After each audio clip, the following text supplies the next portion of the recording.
pessoal, a graça e a paz do Senhor Jesus.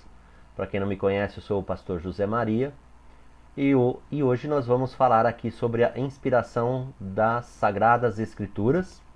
Para os alunos do curso de Teologia, nós vamos continuar aqui a segunda aula falando sobre o capítulo 5 do nosso livro, ao qual nós estamos seguindo, que é esse livro aqui, ok? Então nós estamos no capítulo 5 da unidade 2 e hoje nós vamos falar sobre a inspiração plenária, a inspiração verbal e plenária, que faz parte do capítulo 5, unidade 2.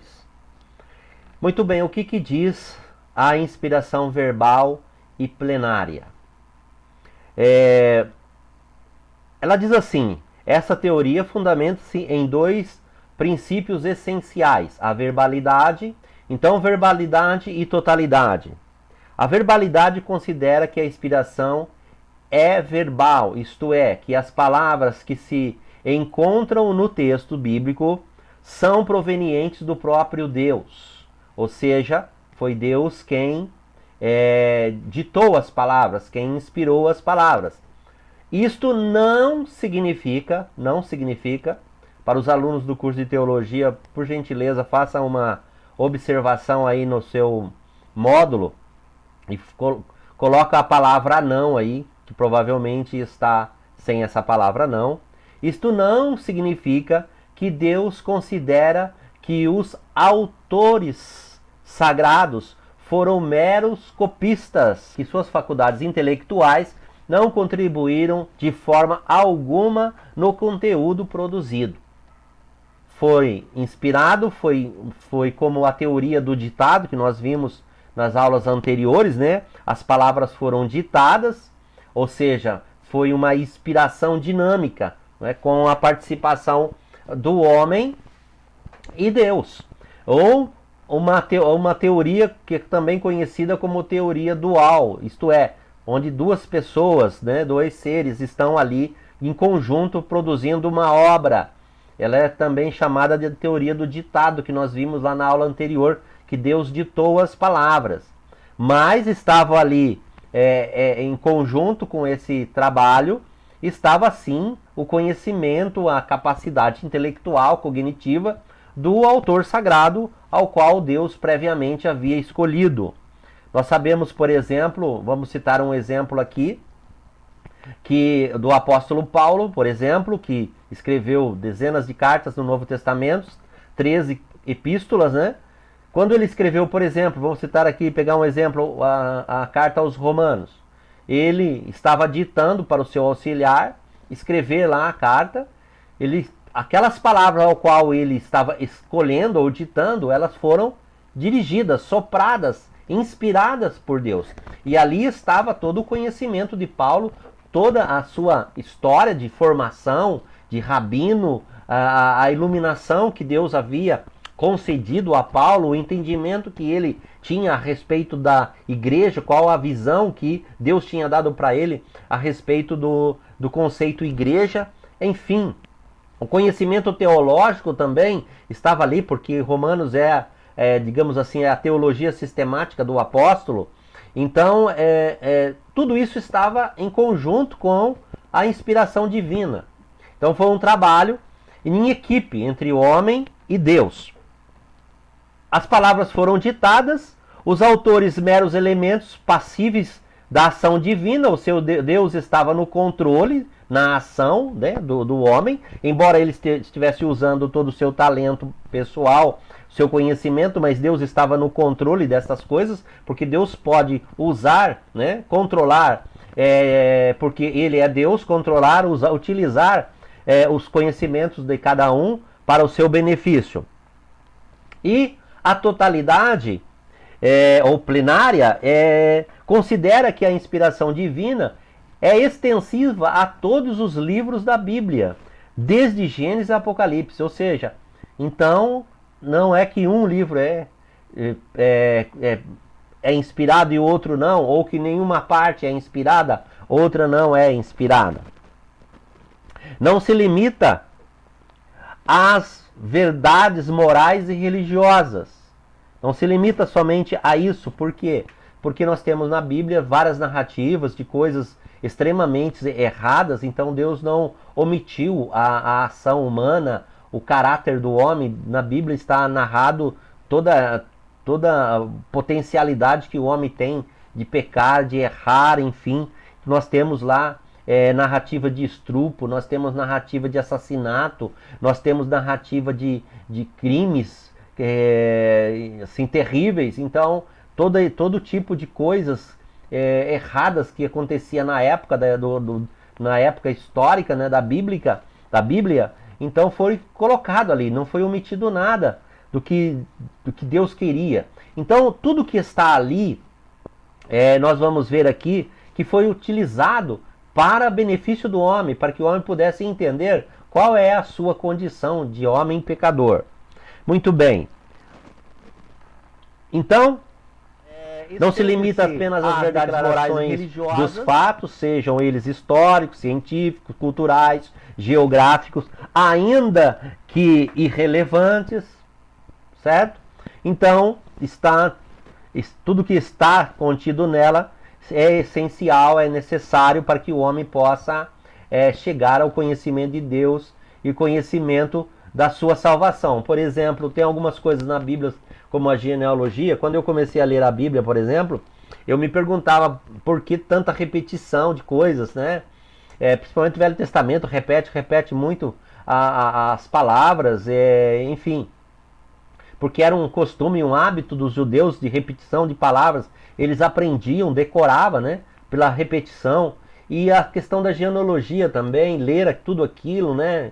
Eu achava muito enfadonho a leitura das genealogias. Mas hoje eu entendo perfeitamente por que está, por exemplo, a genealogia no Evangelho de Mateus. Porque começa o Evangelho de Mateus com a genealogia de Jesus Cristo, né? Começa lá em Adão e termina em Jesus.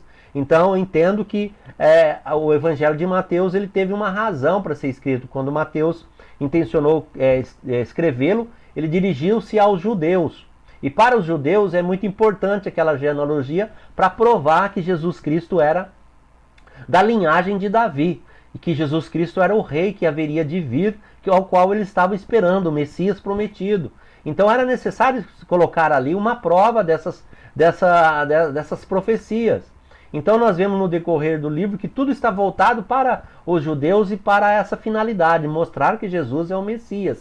Mostrar que Jesus é a visão da águia lá no livro de Ezequiel capítulo 1, né? Que ele é a águia que representa um voo alto e tal. Enfim, aquele que veio do céu, como Jesus mesmo profere essas palavras. Então cada autor enxergou Jesus de uma maneira. Marcos enxergou Jesus de um jeito, Lucas de outro, João de outro e assim por diante. E o apóstolo Paulo enxergou, teve uma visão, digamos assim, da igreja, um propósito, qual era o desígnio da igreja, o propósito de Deus com relação à igreja, a pregação do evangelho, e ele trabalhou dentro daquilo, da direção de Deus, e escrevendo cartas às igrejas, e essas cartas eram lidas, relidas e copiadas e transmitidas para outras igrejas. Então isso é muito importante. Então a inspiração verbal, ela está nas palavras que Deus deu aos autores. Quando há uma crítica a respeito da Bíblia, quanto aos erros e diferenças, por exemplo, não é contra essa inspiração divina aos autores. Por exemplo, a Epístola de Romanos. Nós temos o autógrafo original dessa epístola, ou seja, teve, né? Não temos atualmente porque ela se perdeu, mas tinha lá a carta que Paulo escreveu. E essa carta ela foi copiada diversas vezes, milhares de vezes no decorrer da história. E foi copiada não do original. As primeiras foram copiadas do original, mas quantas cópias surgiram do original? E depois copiaram da cópia. Então é cópia da cópia da cópia. Eu citei na sala de aula um exemplo muito interessante sobre a cópia que nós fazemos nas máquinas da Xerox, por exemplo, né? E quando você pega um original, você copia, tira uma cópia, depois você pega aquela cópia, tira outra cópia da cópia, chega um momento que a qualidade vai perdendo, até que some. Depois de milhares de cópias, você não tem uma cópia perfeita da cópia. A cópia sempre é cópia e ela sempre é imperfeita. Assim como uma foto de alguém. A foto já é uma coisa imperfeita porque não revela exatamente como é a pessoa. Então, veja bem, a primeira, se você tirar uma cópia da sua foto, por exemplo, tirar uma foto, tirar uma cópia, já vai sair diferente, já não vai sair igual, né? Muito bem, então a questão da inspiração é sobre os autógrafos e não sobre as cópias, porque as cópias são passíveis de erros. Os copistas, ao copiarem, eles esqueceram palavras, omitiram palavras, muitas vezes omitiram frases, outras vezes eles acrescentaram palavras, acrescentaram frases, às vezes textos inteiros foram acrescentados porque não estava ali, eles tinham conhecimento daquele texto, como eu já citei aqui o caso da mulher adúltera, que foi acrescentado no Evangelho de João, foi acrescentado em alguns pergaminhos no Evangelho de Lucas, e em Lucas está em dois lugares, tem pergaminhos que está, manuscritos, melhor dizendo, que está no começo, outros manuscritos estão no fim. Então nós temos várias, dentro do conjunto de manuscritos que temos do Novo Testamento, mais de 8 mil, então existem diferenças entre esses manuscritos, porque foram produzidos por copistas em várias épocas e épocas diferentes, e em lugares diferentes também. Então, por exemplo, a questão da tradução. Já ao traduzir um texto sagrado, tirando ele do original grego, passando ele para um vernáculo qualquer, francês, inglês, ou até mesmo português, que é o nosso caso, ao fazer essa tradução, já também se perde algumas coisas. Já há uma pequena, digamos assim, deteriorização do original. Então o original está mais perto do que é a realidade. A tradução já perde o seu, vamos dizer assim, a sua originalidade ao traduzir. Porque o tradutor pode, digamos assim, omitir uma palavra, ou ele pode traduzir com uma palavra que dê um sentido diferente do original. Então a inspiração está sobre o autor, sobre o original das escrituras sagradas. Por exemplo, eu separei aqui algumas bíblias de diferentes autores. Por exemplo, eu tenho essa bíblia aqui que é a mais conhecida no mercado, né? Que é a Bíblia de João Ferreira de Almeida, a Bíblia Revista e Corrigida. Então João Ferreira de Almeida, ele usou um material para poder traduzir a Bíblia. Ele usou uma fonte. E a fonte que ele usou foi o texto Recepto de Erasmo de Roterdã. Um texto que foi produzido em 1530 aproximadamente. Erasmo de Roterdã era um padre, um sacerdote católico, conhecedor do grego. Ele pegou alguns textos na época que ele possuía, os textos bizantinos de 1200, e traduziu e fez um conjunto, uma nova versão grega do Novo Testamento. Então, é o que João Ferreira de Almeida utilizou. Foi o texto grego. Foi isso que ele acabou utilizando.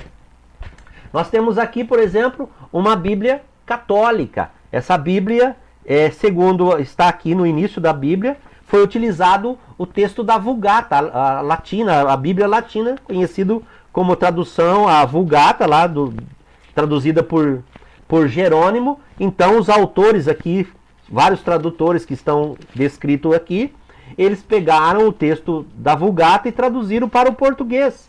Então é a Vulgata que é utilizada na Igreja Católica, e ela, inclusive, essa Bíblia aqui é assinada pelo presidente da CNBB, porque é necessário, no caso da Igreja Católica, ter a assinatura do Dom Luciano, que está aqui.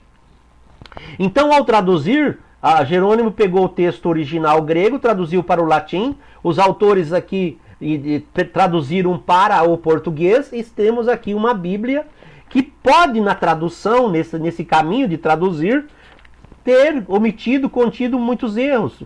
E chegou até nós em português, mas ela é suficiente para nos mostrar o caminho da salvação.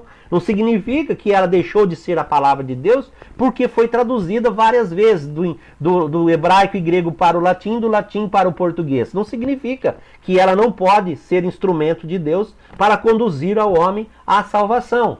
Ela é perfeitamente habilitada, mesmo sendo uma vulgata, o seu texto seja da Vulgata.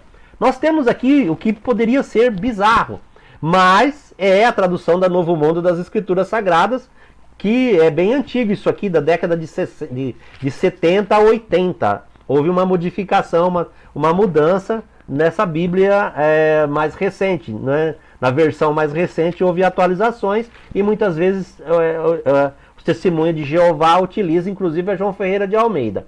Mas é a Bíblia do Testemunho de Jeová. Aqui está dizendo que foi usado os manuscritos gregos e hebraico para produzir a tradução, que não é verdade, porque o autor dessa Bíblia, que é o fundador da Testemunho de Jeová, não tinha conhecimento de grego e hebraico para produzir isso aqui.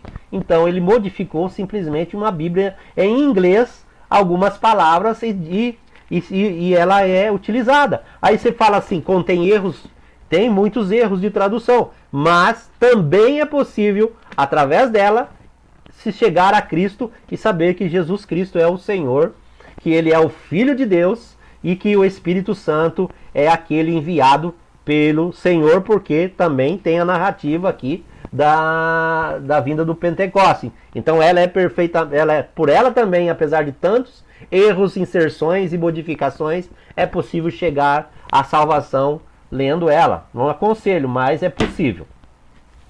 Nós temos aqui a Bíblia NVI, que é uma tradução do inglês para o português, e o texto utilizado é o texto de Deste Alande 26, que é uma crítica bíblica, é a reunião de vários manuscritos antigos em grego, e Deste e Alande, eles produziram uma crítica bíblica, e aqui nós temos a Bíblia NVI, que é uma linguagem bem atualizada, bem diferente, né, da linguagem do João Ferreira de Almeida, né?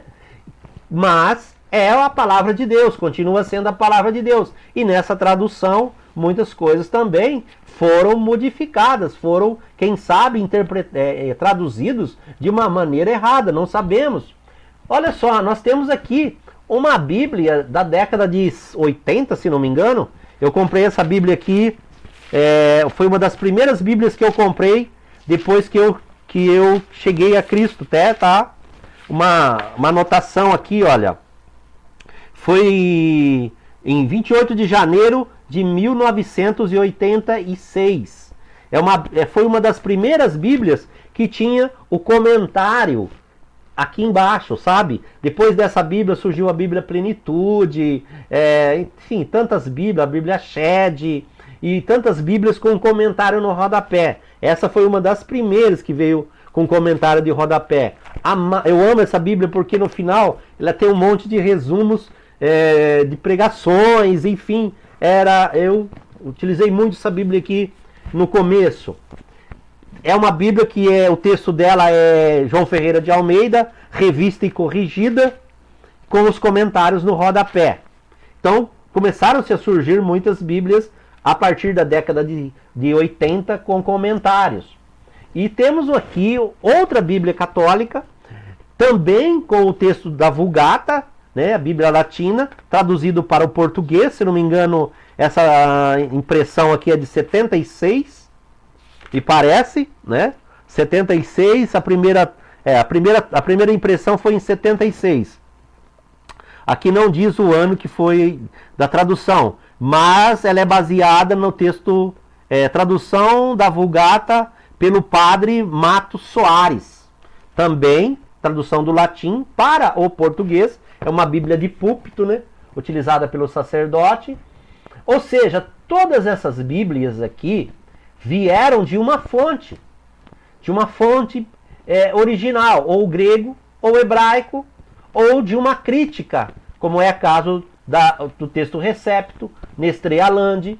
Então, no processo de traduções, houve erros, é claro, porque os tradutores, por mais conhecedores, talvez eles não pudessem traduzir verdadeiramente o sentido das palavras. Porque existem muitas expressões idiomáticas na língua hebraica, por exemplo. Por exemplo, textos assim como chegando Jesus à porta da cidade de Naim. Então, o que ele queria dizer? Que existia uma porta para entrar na cidade? Como que funcionava isso? Então, é uma expressão idiomática, que Jesus estava chegando na entrada da cidade. Muitas vezes as cidades eram realmente muradas e continham um portão, como a cidade de Jerusalém, por exemplo, que existem vários portões. Havia vários portões para entrar nela, e cada portão tinha um nome, inclusive. E então, muitas cidades eram muradas e realmente tinham uma porta. E chegando Jesus na entrada da cidade, ele deparou lá com a viúva trazendo seu filho lá no esquife e tal, e ali houve um milagre. Então existem muitas expressões utilizadas na Bíblia que nós não utilizamos aqui. E para traduzir essas expressões é preciso conhecer a cultura daquela cidade, a cultura daquele povo. Então, quando Deus utilizou os autores sagrados, ele utilizou as palavras que existiam na época. Não ia supor que depois de 2000 anos haveriam palavras, digamos assim, que o escritor não ia supor que daqui 2000 anos depois alguém ia traduzir. Então ele usou as palavras que que existiam na época. Usou o conhecimento, a cultura daquele povo. Então cabe a nós fazer um trabalho de hermenêutica para podermos então chegar ao sentido original, aquilo que o autor quis dizer. Essa é a função da hermenêutica, chegar ao sentido da palavra, aquilo que o autor quis dizer. Então, Deus usou sim, né, a história, a ciência existente na época, a cultura, a geografia, por exemplo, na passagem de Isaías, que Isaías faz lá um remédio feito de figo, pasta de figo, e coloca na ferida. Então era a ciência que existia naquele momento, naquele tempo. Então quer dizer o quê? Que o Espírito Santo soprou nos corações dos autores o que deveria ser escrito. Havia a direção de Deus. Então, como diz a palavra em 1 de Timóteo 3,16, toda a escritura é inspirada por Deus. Toda. A Bíblia diz de si mesmo, toda a escritura é inspirada por Deus. Não é uma parte só, não é alguns capítulos ou alguns livros. Não, toda escritura é inspirada por Deus e útil para o ensino, para a repreensão, para a correção, para a educação na justiça. Toda a escritura é inspirada por Deus. Romanos 15, versículo 15, vai dizer que tudo que outrora foi escrito para o nosso ensino foi escrito. E ele está incluindo, inclusive, Paulo está incluindo aquilo que ele estava escrevendo. Paulo considerava que aquilo que ele estava escrevendo era a palavra de Deus, era a mensagem de Deus para aquela nação. Ele tinha consciência desse chamado e da sua função apostólica. A inspiração verbal e plenária é a forma como nós, digamos assim, evangélicos, pentecostais, consideramos ser correta. Nós estudamos na aula passada várias teorias. Algumas teorias modernistas, teorias ortodoxas, neo-ortodoxas, enfim.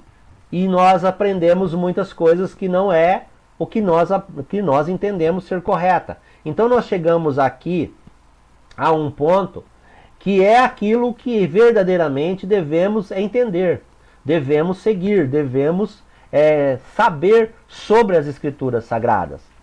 Que ela foi inspirada verbalmente e plenamente, e que Deus não omitiu, e que os homens não foram meros mecânicos, não foram meros robôs nas mãos de Deus. Deus usou toda a sua intelectualidade, sua inteligência, seu conhecimento para a produção dos textos sagrados. Muito bem. A verbalidade. Vamos lá, prosseguindo aqui na questão da verbalidade. Considerando que a inspiração se estende, melhor dizendo, a cada uma das palavras contidas nos autógrafos está baseado em 2 pontos. Então vamos lá. Considerando que a inspiração se estende a cada uma das palavras, ela está baseada em 2 pontos. Então nós temos aqui o autógrafo. O autógrafo é o autor do livro. Nós temos o texto. E temos a infalibilidade do texto. Então a inspiração está sobre o autógrafo. E a infalibilidade sobre o texto. Esse texto aqui, em português, NVI, tradução católica, tradução Testemunha de Jeová, não temos mais outra, digamos, isso aqui basicamente resume as religiões do Brasil, tá certo? Todas essas traduções são passíveis de erro, todas elas são passíveis de erros, porque foram traduções, né? Por mais conhecimento que esses tradutores tiveram a respeito da Bíblia, é passível de algum erro de tradução, de algo que dê um outro sentido que não o original, tá certo?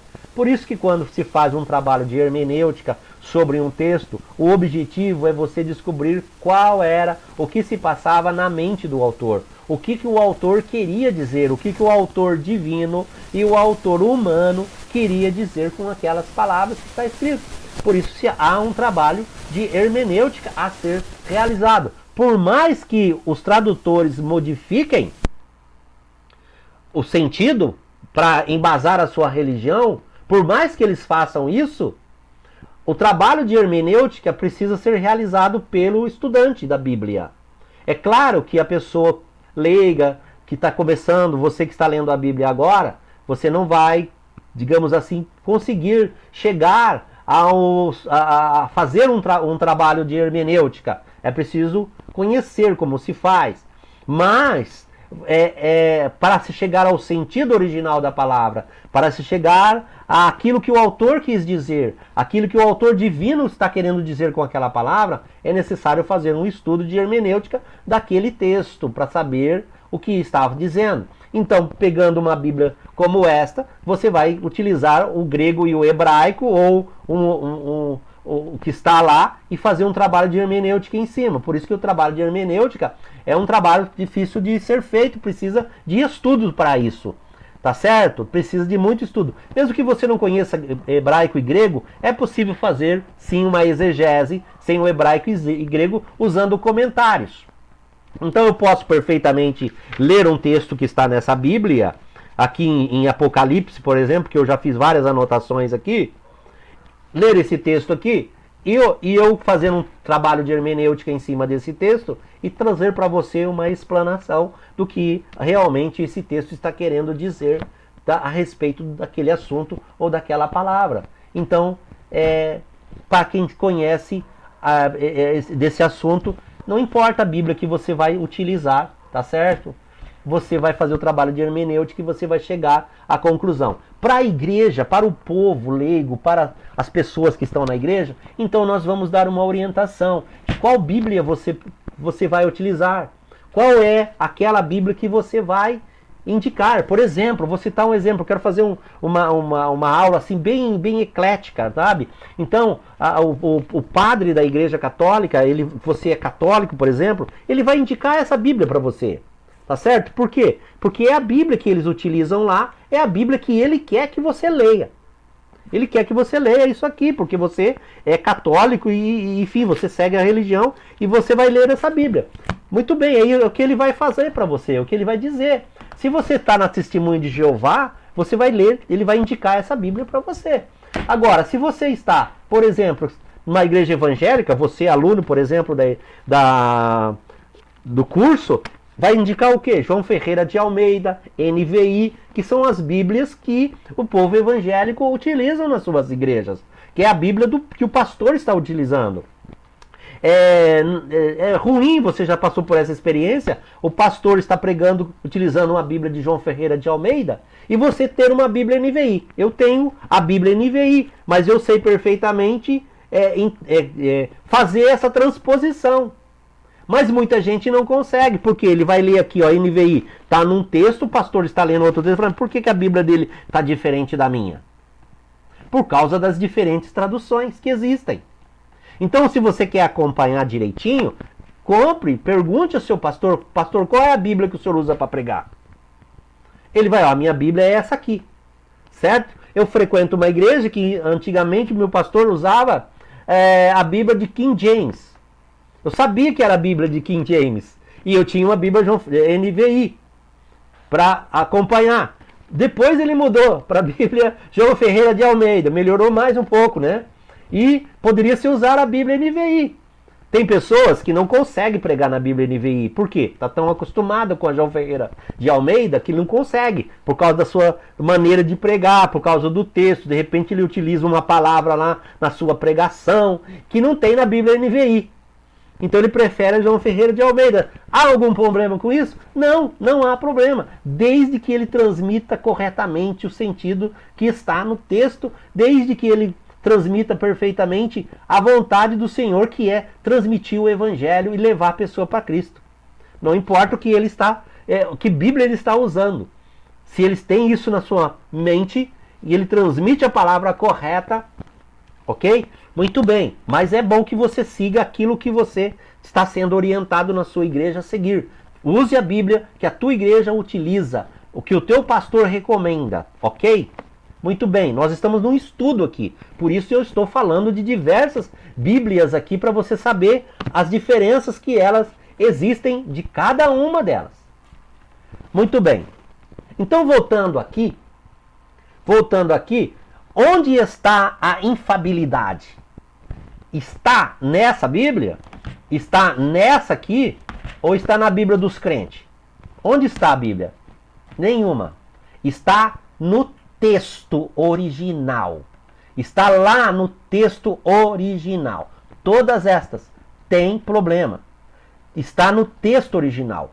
Aquele texto original mais antigo, do grego, do hebraico, certo? Do aramaico, algumas partes do Antigo Testamento, está lá, naquele texto, a infabilidade das escrituras sagradas. À medida que foram passando os anos, à medida que foram fazendo traduções, principalmente na Idade Média, começou a se fazer traduções, né, para os vernáculos das línguas existentes naquela época. À medida que começou a fazer traduções, começou também a haver a acontecer muitos erros. É claro que hoje em dia muitos teólogos estão corrigindo à medida que vai passando. Por exemplo, João Ferreira de Almeida passou por várias renovações e hoje nós temos um texto bem atualizado, bem próximo do original. Então essa Bíblia ela está sendo corrigida à medida que os estudiosos vão entendendo que é preciso fazer uma correção. Muito bem, então vamos voltar aqui. Os autógrafos, os textos e a infabilidade do texto. Diz aqui, impossível separar pensamentos e palavras. Impossível separar pensamentos e palavras. São palavras do próprio Deus. Nós podemos ler aqui Êxodo 24:4, 2 Samuel 23:2. São palavras do próprio Deus. A Bíblia, já foi dito na sala de aula, ela existem muitos termos, como por exemplo, assim diz o Senhor, esta é a palavra de Deus, o Espírito me revelou. Então ela própria mesmo está dizendo que aquela palavra, que aquela comunicação, que o autor, né, o autor sagrado está dizendo que aquela comunicação veio de Deus para as pessoas. Né? Porque sem a intervenção sobrenatural, né, a torna falível e errônea. Por que ela é infalível? Por que há infabilidade? Porque existe a intervenção sobrenatural de Deus. Pensamentos e palavras são inspiráveis. Vamos aqui. Alguns argumentos. Palavras como sacrifício, resgate, expiação, propiciação pelo sangue, se fossem dispensadas, se fossem desprovidas de inspiração divina, então as doutrinas que a incorporam por via de consequência estariam desprovidas de autoridade alguma. Pelo contrário, Jesus e seus discípulos fizeram seus argumentos a partir de palavras escritas, né, contidas nas Escrituras. Então, quando eu comecei a ler a Bíblia, lá no Antigo Testamento, então tinha essa palavra expiação e propiciação. Expiação e propiciação, sempre estava lendo sobre isso. E no começo eu não tinha dicionário, não tinha nada, só tinha uma Bíblia. João Ferreira de Almeida, Revista Corrigida. Foi aí então que um brilhante pastor estudioso da Bíblia, amante do conhecimento, da palavra, um homem de Deus, né? Ele vendia a Bíblia e eu comprei essa Bíblia aqui. Começou a melhorar porque tem uns comentários de rodapé, tem algum conteúdo. Então eu comecei a estudar a Bíblia lá nos meus 19, 20 anos de idade. E assim por diante. Então, palavras assim, quando você lê lá na Bíblia, não foram alteradas. Na Bíblia NVI não foi alterado. Não foi trazido o significado de expiação. Não foi trazido, não está, digamos assim, traduzido o significado de propiciação. Foram palavras que foram deixadas ali. Para que nós possamos entrar dentro da cultura judaica. Certo? Nós temos que entrar dentro da cultura, fazer parte. Você tem que mergulhar na cultura judaica. Entender a cultura. Para você entender a questão da expiação e propiciação. Você afirmar para um oriental, por exemplo, que Jesus Cristo morreu na cruz, para ele é um absurdo alguém morrer na cruz. Por que um homem tem que morrer na cruz? Para salvar-nos? Sabe? Que sentido é esse? Qual o fundamento disso? Então, quando você entende a questão da lei, da cultura judaica, então você vai entender por que Cristo morreu na cruz. Sem essa compreensão, a gente não entende. Mas este sentido, essa compreensão, meio que está dentro de nós. Mesmo uma pessoa que nunca leu a Bíblia, mesmo uma pessoa que nunca frequentou uma igreja ou nunca entrou numa igreja, quando ele ouve que Jesus morreu na cruz para te salvar, meio que isso já está dentro da sua consciência, ele meio que já entende. Mesmo não conhecendo a cultura. Porque a sede pela salvação foi colocada dentro de cada ser humano.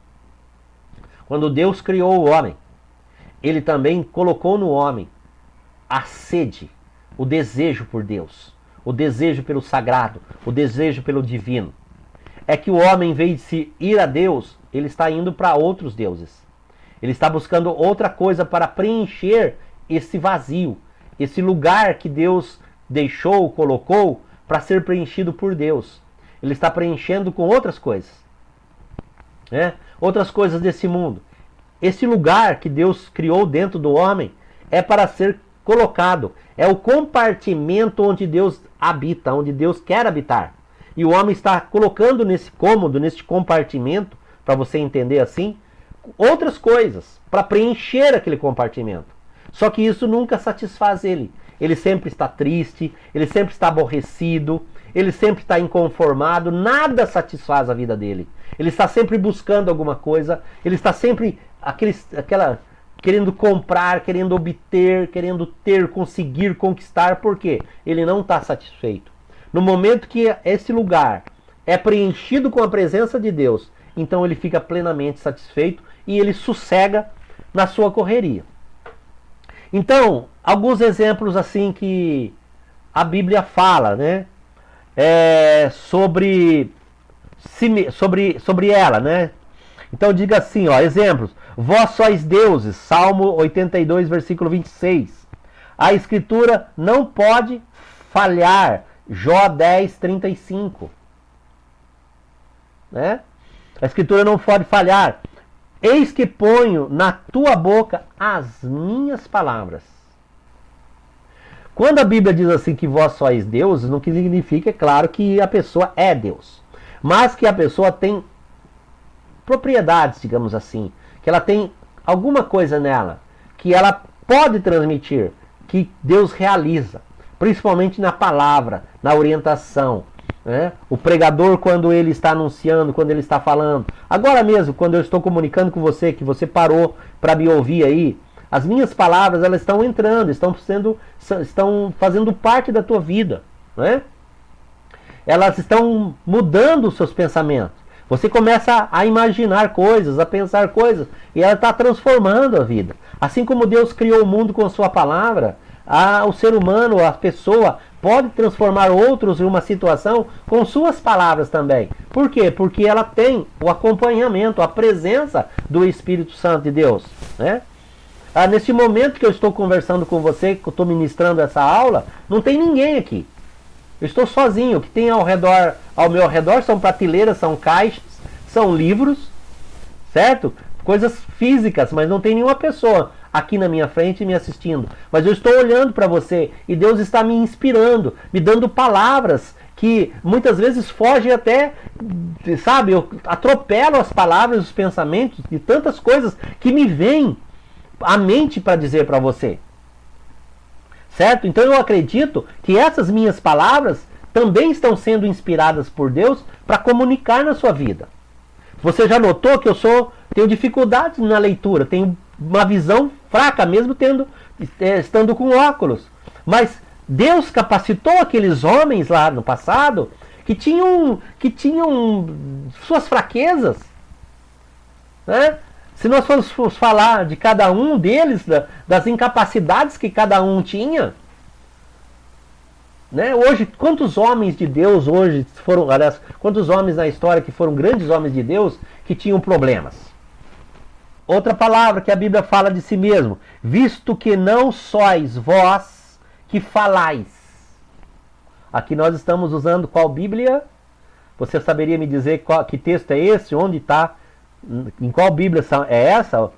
Não sois vós que falais, mas é o Espírito do vosso Pai que fala por vós. Mateus 10, 20. Então, pelo texto, já dá para dizer qual é a fonte bíblica que nós estamos utilizando aqui. Ok? Aí fica por tua conta você olhar lá na sua Bíblia para ver qual é a Bíblia que você utiliza. Então é o que? Mas é o Espírito do vosso Pai que fala por vós. Muito bem. Vamos aqui, isso é muito legal. A totalidade, né? Ou plenária. A Bíblia é produto de homens que foram usados como instrumento da divindade. Eu já vi muita gente falar assim, a Bíblia foi o homem que fez. Dá vontade de responder, claro, seu burro. Você já viu um cavalo escrevendo? Claro, né? Desculpe a expressão, mas dá vontade de falar isso. Você já viu um animal escrever? Então, o Deus usou o homem.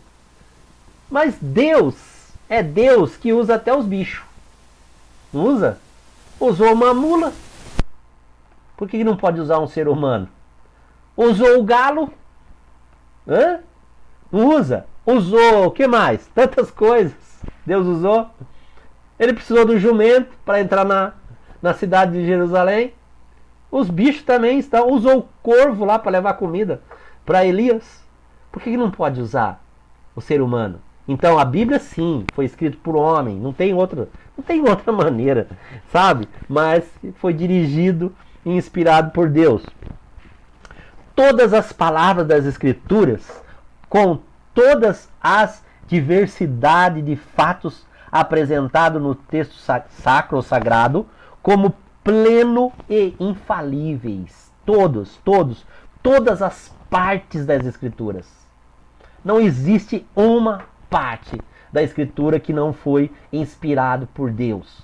Toda ela, de Gênesis a Apocalipse, todas foram inspiradas por Deus. Coloca na sua mente, ainda que lá exista divergências, lá, como nós falamos, lá, né, algumas divergências, um autor, um livro fala uma coisa, o outro livro fala outra coisa, né? Ainda que tenha essa divergência de quem redigiu, ela é a palavra de Deus, continua sendo a palavra de Deus. Deus escolheu homens e lhes determinou o registro de sua palavra. A escolha de cada escritor foi divina. Todos foram igualmente inspirados dentro de sua esfera de capacidade de ação. Então, por exemplo, Abacuque, que era um boiadeiro, olha só a profissão dele, um boiadeiro, né? Um boiadeiro, eu me identifico com Abacuque. Alguns compuseram salmos, outros registraram fatos históricos, outros assuntos doutrinários, como Paulo, por exemplo, em Romanos, né? Outros descreveram os eventos apocalípticos, como Ezequiel, Daniel. Todos foram inspirados por Deus para escrever a Bíblia. E para que Deus teve todo esse trabalhão? Reuniu todo esse, né, mais de 40 autores. Por quê? Por que Deus teve o trabalho de trazer esse livro até nós hoje? Por que está aqui na nossa mão? Sabe por quê? Porque é através dele que você vai chegar a Cristo. Antigamente, no Antigo Testamento, o profeta estava lá para falar para as pessoas a vontade de Deus. No começo da igreja, os apóstolos estavam andando pela Ásia para dizer ao povo, né, as pessoas, os gregos, a vontade de Deus, porque eles não tinham a Bíblia. Hoje, você tem a Bíblia. Hoje você tem a Bíblia, que é a palavra de Deus. Você quer saber a vontade de Deus? Abra a Bíblia. Abra a Bíblia. Não abra o aplicativo, não. Sabe, muitas pessoas estão usando o aplicativo porque é mais prático, né? Não, vai à Bíblia. Vai à Bíblia. Aprenda a utilizar a palavra de Deus. Aprenda a utilizar o livro. Usa o livro. Porque o rabino, o escriba, quando ele chegava nas escrituras para ler a escritura, ele se preparava. Ele não chegava de qualquer jeito, não. Ele lavava as mãos, tomava banho, né? Quando ia chegar, trocava de roupa. E quando ia abrir o rolo, ele usava um tipo de um sinete. Não tocava o dedo nela. De tão sagrado que ele achava que era o texto.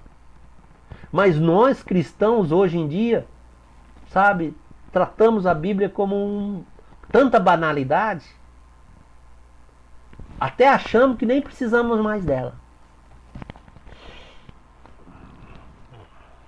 Então, inspiração verbal plenária, considerações finais. Vamos lá. Já estamos terminando já, tá bom? Este conceito considera que a Escritura, o conceito de inspiração verbal plenária, tá certo? Este conceito considera que as Escrituras foram inspiradas na sua plenitude, ou seja, que a chancela divina percorreu todas as suas páginas, isentando-as de erros. Entendeu? Então, os erros que existem estão nas traduções. Aqueles erros dos originais, que nós já vimos alguns nas aulas passadas, estão lá inspirados por Deus. Por que não? Por que Reis entendeu que Salomão tinha lá tantos estábulos e um número tanto de cavalos? Por que o autor de Crônicas entendeu diferente? Pode ser que o livro de Reis, claro, foi escrito bem antes e Crônicas escrito bem depois. Isso também é explicável. É só um trabalho de hermenêutica que se realiza e você chega à conclusão. E esses erros não diminuem. Não diminuem em forma alguma a infabilidade das Escrituras, porque a inerrância das Escrituras está no sentido de que ela é suficiente para levar uma pessoa a Cristo. Bom, vamos lá. Admitido pela maioria dos teólogos o quê? A inspiração verbal e plenária. É um ponto de vista admitido pela maioria dos teólogos. Então é isso que a maioria dos teólogos entende a respeito da inspiração da Bíblia. Bom, defendem a verbalidade e a totalidade das Escrituras. Beleza, até aqui maravilha. Agora tem um ponto negativo. Não admite que a inspiração não admite a inspiração sobrenatural de algumas partes. Então, alguns teólogos não entendem que algumas partes das Escrituras são inspiradas.